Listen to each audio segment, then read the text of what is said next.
नमस्कार दोस्तों, मैं सुनील कुमार आपका फिर से स्वागत करता हूं आपके अपने चैनल क्या ऐसा होता है। दोस्तों, आज मैं आपके लिए बेहद जरूरी जानकारी आपके साथ शेयर कर रहा हूं मेहंदीपुर बालाजी के बारे में। मेहंदीपुर बालाजी के बारे में अधिकांश लोगों की ये मान्यता है कि वहां पर केवल भूतों का इलाज होता है। अगर किसी के पास ऊपरी बाधा है या कोई इंसान भूत प्रेत या इन सब चीजों से परेशान है या फिर जिन्हें अपने घर में तरह तरह की आवाजें सुनाई देती हैं, आपने देखा होगा काफी बार ऐसा होता है या फिर हमने सुना है, गांव में लोग बताते हैं या फिर आजकल तो शहरों में भी बताते हैं कि ये बिल्डिंग काफी दिनों से बंद है, उस घर को किसी और इंसान ने खरीद लिया और उसके बाद कहता है वो कि इस घर में से तो मुझे कुछ अलग तरह की आवाजें आती हैं, कुछ अलग तरह की फीलिंग होती हैं, कभी छम छम करके आवाज आती हैं, ऐसे करके आती हैं। तो वो लोग जब घर तो खरीद लिया उन लोगों ने, लेकिन उसके बाद क्या हुआ, क्या उस घर का क्या करें, क्योंकि घर तो खरीद लिया है। तो अब वो सोचते हैं कि चलो ठीक है, मेहंदीपुर बालाजी चले जाते हैं और वहां से इस चीज की मुक्ति मिल जाएगी। तो दोस्तों, जो लोगों की मान्यता है, और कहीं पे भी आप सुन लेना मेहंदीपुर बालाजी, हाँ भाई वो मेहंदीपुर बालाजी कौन से मेहंदीपुर बालाजी, कि वो वाले मेहंदीपुर बालाजी जहां पर भूतों का इलाज होता है। अगर किसी पर ऊपरी कोई बाहरी हवा है, ऊपरी शक्ति है, तो इसका इलाज वहां पर होता है। तो ये लोगों के अंदर ये मान्यता है। लोग क्योंकि शुरू से जब भी वहां पे अगर कोई दर्शन करने जाता है या कभी भी दर्शन करने गया है, तो वहां पर उन्होंने ऐसे अजीबोगरीब तरह से जो क्रिया करते हुए लोगों को देखा होगा। और अभी तो कुछ नहीं है, अभी कोरोना से पहले अगर आपने कहीं वहां पर दर्शन किए तो मेहंदीपुर बालाजी के एकदम ठीक पीछे वहां पर प्रेतराज सरकार का मंदिर है, जहां पर कीर्तन होता है, जैसे सुनवाई बोलते हैं, सुनवाई होती है वहां पे ही, उसी मंदिर के एकदम जो एकदम उस जगह से एकदम सटकर जगह है, वहां पर ही कुछ लोग एकदम ऐसे ही पड़े रहते थे, उनके ऊपर जो भारी भारी पत्थर रखे रहते थे, उन्हें सांकरों से बांध के रखा जाता था। तो ऐसे नजारे वहां पे देखे थे, जिससे लोगों के अंदर एक मानसिकता हुई उन लोगों की कि उन्होंने सोचा कि यहाँ पर तो केवल भूतों का इलाज होता है। इसीलिए जो लोग जानते हैं वो लोग यही जानते हैं कि मेहंदीपुर बालाजी में केवल भूतों का इलाज होता है। अगर किसी पे भूत आ गया है, किसी पर कुछ और ऊपरी हवा या फिर किसी को किसी ने कुछ दे दिया है, कहते हैं ना कि भाई उसे कुछ ऐसा दे दिया है कि अब वो बहुत परेशान रहता है, उसकी तबीयत धीरे धीरे खराब हो रही है, उस पर कोई डॉक्टरी दवाई काम नहीं कर रही है, उसे खाना पीना अच्छा नहीं लगता, उसे डरावने सपने आते हैं, ऐसे करके। तो वहां पर लोग मानते हैं कि वहां पर भूतों का इलाज होता है। आज मैं आपके सामने जो जानकारी शेयर कर रहा हूं वो जानकारी थोड़ी सी अलग है, लेकिन उससे पहले मैं आपको कुछ बात बताने जा रहा हूं। आपने हर जगह, हर किताबों में, सीरियल में, रामायण में आपने ये देखा होगा कि जो हनुमान जी के बारे में सबसे पहला जो चित्रण था वो ये था कि जब उन्हें भूख लगी थी तो एकदम वो आकाश की तरफ आसमान में उड़ने लगे, वहां पर उन्होंने लाल लाल सूर्य को देखा और सूर्य को उन्होंने अपना ग्रास बना लिया, मतलब सूर्य को वो खा गए थे।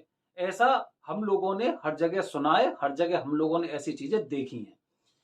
अब इन बातों में सच्चाई कितनी, क्योंकि हम अपने धर्म के आधार पर चलें तो हमें पता है ये हमारी बातें एकदम पूरी तरह से एकदम सटीक है और सही हैं, क्योंकि वैज्ञानिक अब आए हैं, विज्ञान अब आई है।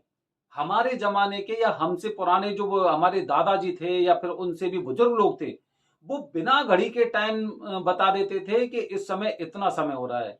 वो पहले से ही बता देते थे कि इस साल में चंद्र ग्रहण या सूर्य ग्रहण इस तारीख को पड़ेगा।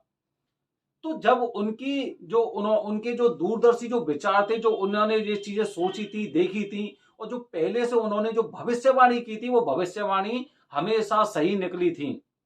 तो जो हमने पढ़ा है, जो सुना है, उस पर हम इन्हीं बातों के आधार पर विश्वास करते हैं कि हनुमान जी महाराज ने अपने बाल रूप में ही और सूर्य को ग्रास बनाया था।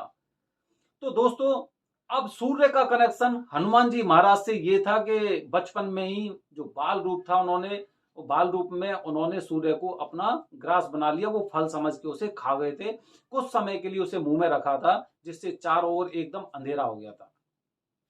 दोस्तों, सब लोग जानते हैं, मैंने अपने वीडियो के माध्यम से काफी बार आपको बताया, मेहंदीपुर बालाजी में हनुमान जी का बाल रूप है। हनुमान जी का बाल रूप, मेहंदीपुर बालाजी बाल रूप है। अब लोगों को वहां पर, जो लोगों ने ऐसी मानसिकता बना रखी है या फिर लोग ऐसा सोचते हैं कि वहां पर तो भाई भूतों का इलाज होता है। मैं आपसे कुछ और जानकारी दे रहा हूं कि जब सूर्य को ग्रास बाल रूप में हनुमान जी महाराज ने बनाया था, तब उन्हें वरदान मिला था कि जो हनुमान जी की पूजा करेंगे उन्हें सूर्य को दोष नहीं लगेंगे, जो जिन्हें सूर्य के दोष होते हैं। आजकल हर इंसान कुंडलियों में विश्वास करने लगा है, और कुंडलियों में विश्वास के साथ वहां पर जो पंडित या पुरोहित होते हैं वो उन्हें बताते हैं कि भाई इनका शनि मजबूत है, इनका सूर्य मजबूत है, या इनका चंद्र कमजोर है, या फिर इनका शुक्र मजबूत है। तो दोस्तों, जब कुंडली आप दिखाते हैं तो सूर्य को दोष जब आपकी कुंडली में सामने नजर आते हैं तो पुरोहित या पंडित जी आपको बता देते हैं कि ये बच्चा होगा, ये इसका सूर्य बड़ा ही कमजोर है, सूर्य के लिए आपको ये उपाय करने चाहिए। सूर्य के दोष इस तरह से हो सकते हैं कि बच्चे का पढ़ने में मन नहीं लगता है, वो एकाग्र चित्त नहीं हो पाता है, वो अपने तेज को समाज के सामने नहीं फैला पाता है। अगर वो कोई एक काम स्टार्ट कर रहा है, शुरू कर रहा है, तो उसके बाद उस बिजनेस से उसका ध्यान एकदम पूरी तरह से हट जाता है, वो दूसरी ओर चिंतन करने लगता है, दूसरे के बारे में सोचता है। कुछ ऐसे सूर्य के दोष होते हैं।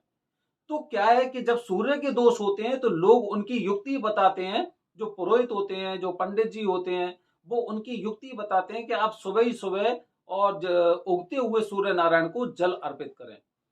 काफी लोग बता देते हैं उसमें थोड़ा सा मिष्ठान भी मिला सकते हैं, या फिर उसमें आप तिल भी मिला सकते हैं। वो डिपेंड करता है कि आपकी कुंडली में सूर्य का दोष किस तरह का और कितने डिग्री पे है।